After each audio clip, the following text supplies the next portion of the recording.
session today. Today we're going to be covering metrics and how to drive processes, communication, and how to use metrics to improve your customers' health. If you don't know who I am, this is Cecilia Tavel. I enjoy working with you. I've been running the webinar series, so if you want to stay in touch or have any questions for me after the session, feel free to email me, just cecilia@totango.com, and I'll be happy to stay in touch.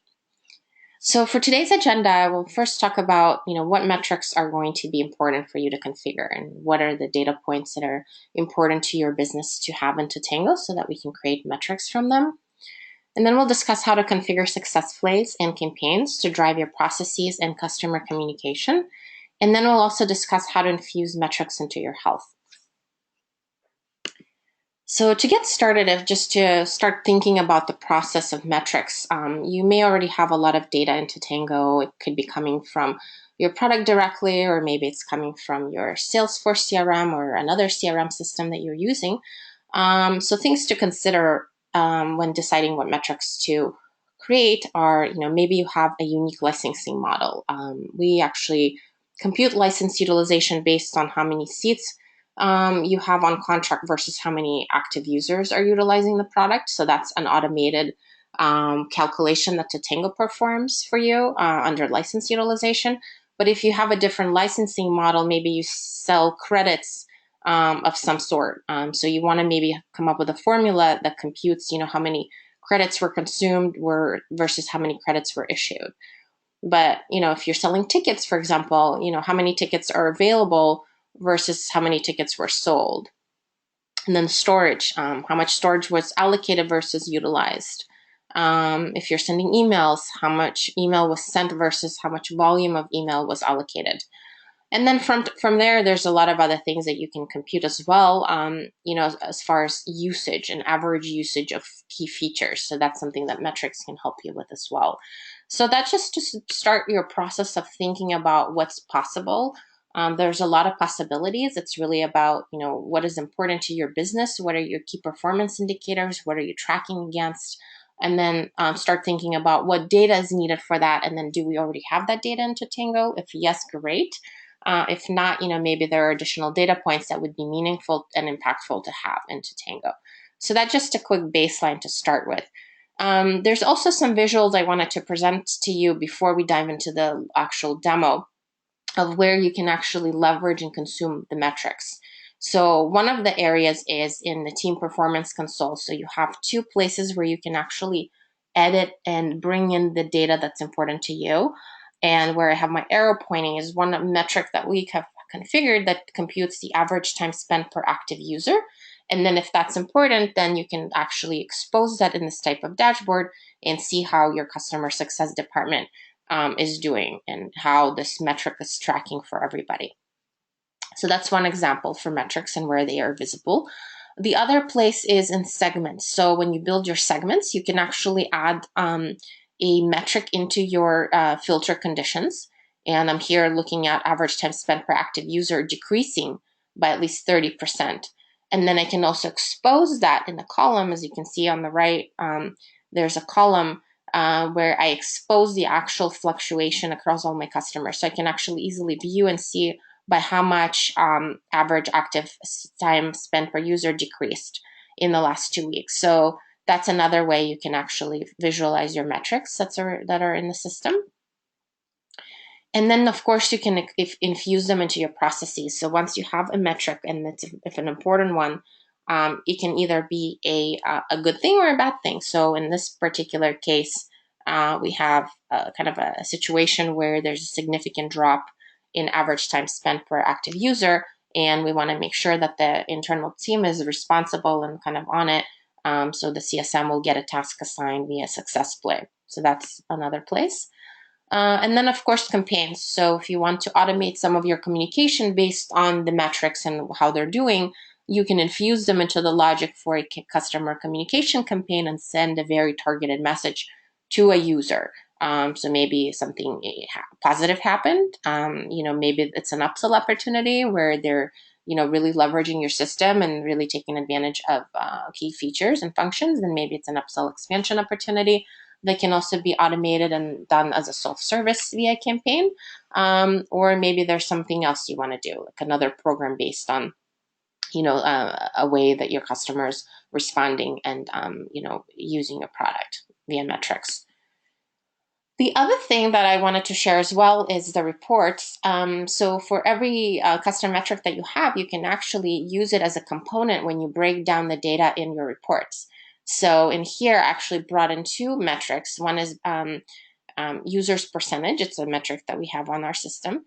And then average time spent per active user. So I can see in minutes, so the breakdowns for me on the left side on the bottom visual are the minutes. So I have the number of customers that are, within a particular, minutes spent on the system. So I can see actually, it looks like the customers, we have the most customers, in 0 to 10 minutes, but then there's also 30 to 40. It's kind of our largest chunk as far as the average time spent on the system. So that's another place that feel free to infuse that into your reports once you have the metrics available. And then the last piece I wanted to cover is the health. So you can actually, if it's an important metric for your business, and if you feel like any fluctuation or significant fluctuation within that metric is going to drive health in a positive or negative direction, then you may want to infuse that as part of your definition. So you can easily bring that in and define your threshold. So in here, I'm actually saying that I want a customer to go into poor health if their average time spent per active user decreases by over 60%. And then also active users percentage is less than 60%. So those are our kind of demo metrics, but you guys could come up with something really interesting and really powerful for your business and then infuse it into health if that makes sense. So with that, I'm going to skip out of this and I'm going to jump into the live demo of the system and kind of highlight some of the sections that we saw in the visuals and also kind of walk through some of the specific configuration components. So before I dive into the specifics, I wanted to highlight that in the settings section, the metrics area actually lives there. So if you are an admin user or if you want your admin to help configure a metric, you will need to let them know. But this is where you would actually create metrics. We already have a bunch of them configured, but it's very easy to add one and actually define it in the system. There's a lot of different operators, and then maybe I'm just gonna, do a quick one for you. You can define what type of metric it's gonna be. It can be a percentage, it can be a number, maybe I'll do a percent. And I can do something really easy. So I can do the same one that we did before, or maybe I can do activities. So I want to do an average number of activities for a user. So what I want to do is take that and divide it by active users. So I want to see the average number of activities per an active user. And then what happens is once we have this metric, then you can see and actually specify thresholds. You can say if the average number of activity decreases by 10%, I want to do something with that. So, or maybe if it increases by a certain percentage, I want to do something else, maybe like an upsell outreach, something of that sort. So this is where the metrics are. If you don't see metrics in your account, then you may need a different plan on Totango. So if you're interested in that, please follow up with your customer success manager or reach out to me and we'll help get that enabled for you. Now from here, once you have the metrics configured, then the most impactful areas I would say, and that's what I'll focus on now, are going to be within the segments area. So I have a few that I created here already. One specific one that may be interesting to look at is an escalation. So if we wanted to set up a process for our team, if there's a significant decrease of something or a huge drop off in specific key metric that you're tracking, then you can define a process. So what I've done here, I'm looking for all my customers that are paying, and I'll show you where this is in the editor so you know how to easily find your custom metrics once you've already built them. They're going to live on the very bottom of this editor, and they're going to be right here at the bottom. So custom metrics, and you can just expand it and select the key metric that is important for you. I grabbed the one that's tracking active users percentage. and I'm looking at customers that have decreased by 50% in the last 7 days. So I want to do something with that, and I have 9 accounts that fall into that. So their usage of the product has dropped significantly in the last week. So it's an escalation for me, and I really want my CSM team to be really engaged and following through and following up with the customers that are in this situation. So then what I can do, I can build the segment first, and then I can launch directly into my success play editor directly from the screen by pressing the little play icon. What that will do will basically bring in all my criteria, so I don't have to rebuild my filter conditions in here. They're already available for me.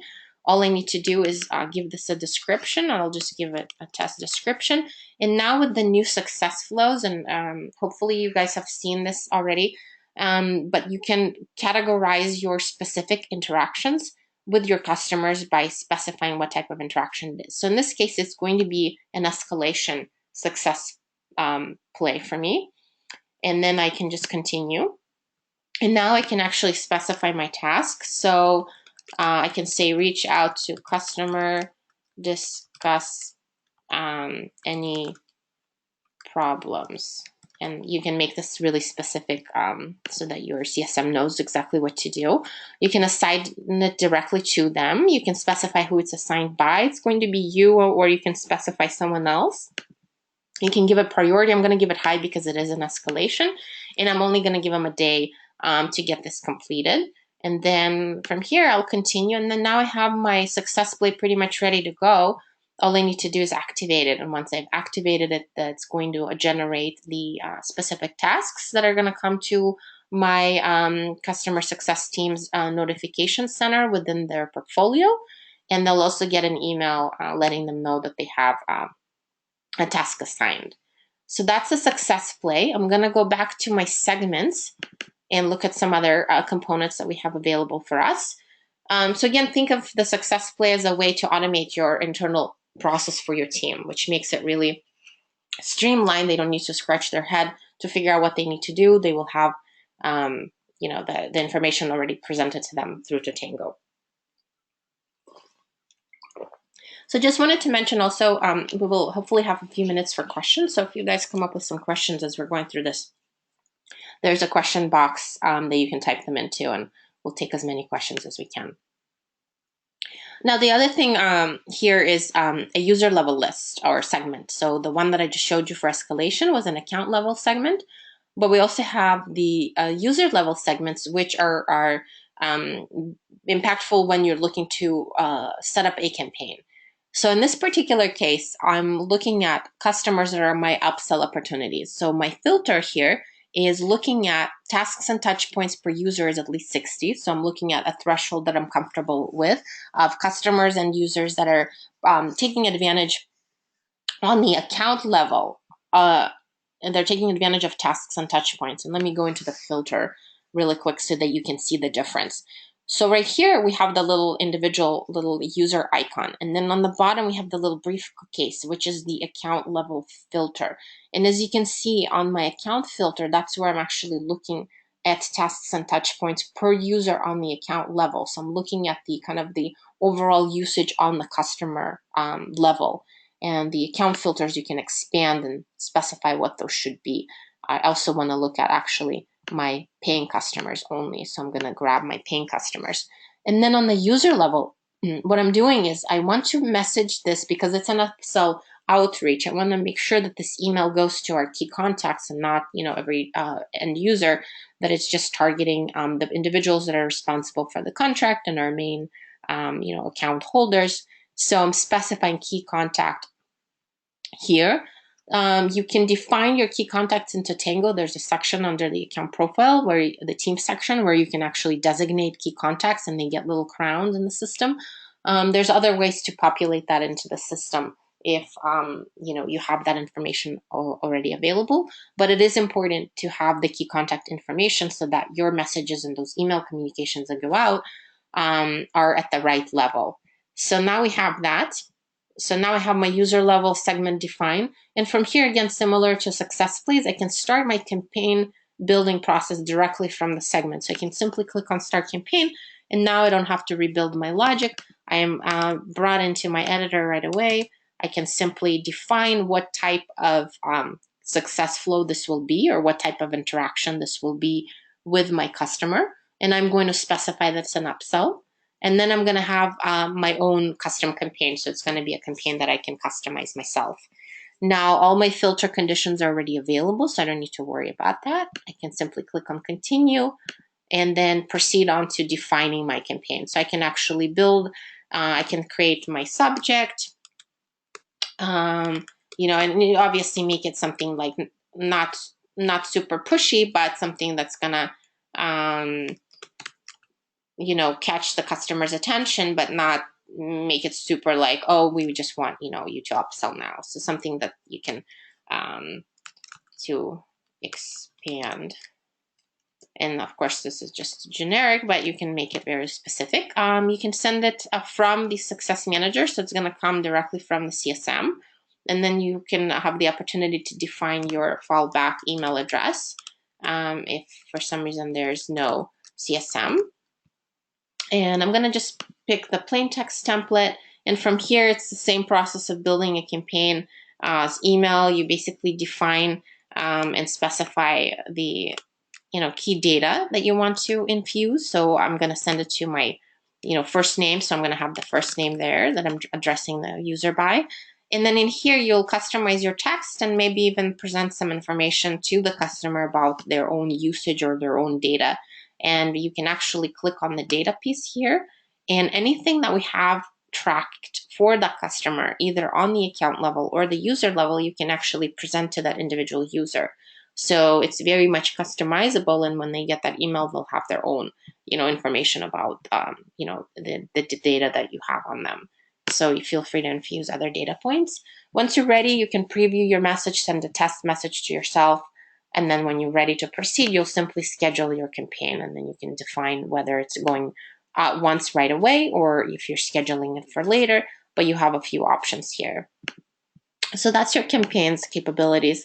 I'm going to go quickly into the segments again and show you, just the specific editor and actually building out this particular list and a segment on the account level. So again, we're looking at customers that have a decrease of their average time spent per user by 30% in the last 14 days. And they're paying customers. The other thing you want to know here, if you wanted to get alerted by any of these type of risk conditions, you can actually specify an email address where an email will get sent every time a new account meets the criteria for the segment. So you can actually specify, maybe there's an escalation email address or a team email address that can be specified here, and I can actually show you in the editor where you do that. So it's part of the triggers capabilities on Totango, where you can specify that and then get notified. So I can see that helpful when there's a kind of a significant risk condition, or maybe even on the opposite, something really good's happening and it's kind of a good alert to get to the CSM team for potential expansion, or maybe a good opportunity to get engaged with a customer for getting more from your product. So these are all the segments, and then really that's where the logic lives, both on the account level where you're building success plays, and on the user level when you're building out your customer communication outreach campaigns, where you'll build the user level segmentation and infuse your metrics into that. One last item, since we talked about health, so we're going to go into health. And to get the specific metrics into health, you simply, and usually it would be more on the, I would say, on the poor health side, because any significant fluctuation or drop, you would want to, let's say, bring that customer into poor health if it happens. So what you'll do, the editor is very similar as in the segments capabilities. You'll simply click on custom metrics and expose a specific metric that you want to leverage in your health. So I'm going to bring in the same one, actually one of the two that we used, and I'm going to take the active users percentage, and I'm going to say that it's decreased by, let's say, 30% in the last 14 days. And you can obviously adjust the time frame. and make it 30 days. So I can say that active users percentage decreased by over 30% in the last 30 days. And then I'll have that in my health conditions. And then when I can, that will essentially get infused into health. And now this metric that is very impactful and key for my business is going to affect my health. So anytime a customer drops into poor health, if it's because of their active users percentage drop, I will actually see that as the reason, and I will know, exactly why the customer has deteriorated in their health, and then if there's a process associated with getting their users percentage up through a success play that we defined earlier, that should address that and resolve it hopefully, and the customer will improve and be all well going forward. So with that, I wanted to pause again for a moment and allow you guys to type in any questions if you have them. So I'm going to hang out here for a minute or two. If you have any questions, please type them into the question box, and we'll take it from there. If you don't have any questions and are happy with this presentation, thank you for joining. We'll look forward to seeing you again at our next webinar, and have a great rest of your day and your afternoon, and we'll see you again soon.